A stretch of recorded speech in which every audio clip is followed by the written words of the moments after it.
स्वर्गत अग्निशम कर्मचारी चंदन पट्टनायक परिवार को 1 कोटी टंका सहायता एवं चाकरी नियुक्ति प्रदान करिसेंती राजस्व मंत्री सुरेश पूजारी। आपण माने जानिथिबे ओडिशा रे बन्या हेउ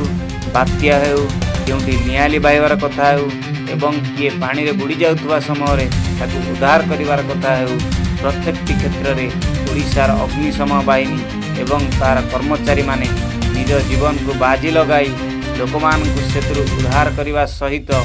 दृष्टांतमूलक सेवा जोगाई दी था।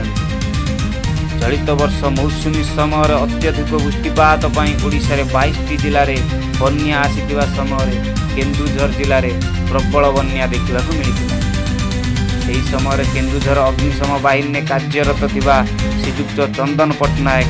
जहाँ घर अनुगुल जिला तालचेर थाना अंतर्गत हेलुआ ग्राम से केन्दुझर हर्टिकल्चर डिपार्टमेंट सरकारी बासभवन जल निष्कासन करुवा समय विद्युत तार संस्पर्श में आसी तांकर देहांत होता जहाँकि सारा राज्य में शोकर छाया खेली जाइतिला। आज ओडिशा सरकार तरफ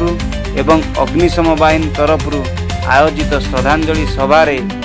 राजस्व मंत्री सुरेश पूजारी उपस्थित रही गभीर श्रद्धांजलि ज्ञापन करने सहित चंदन पट्टनायक आत्मार सद्गति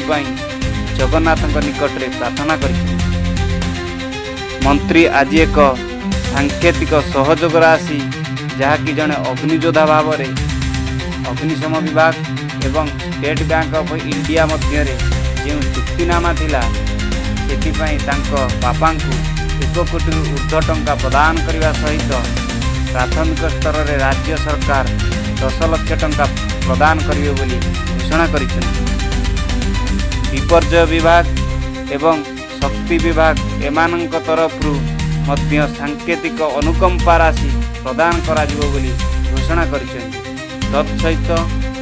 अग्निशम विभाग डीजींक ठारू आरंभ करी समस्त कर्मचारी पर्यंत किछि अर्थ संग्रह करी सेमानंक परिवार को सहयोग कराजिवो बोली घोषणा करिसेंति।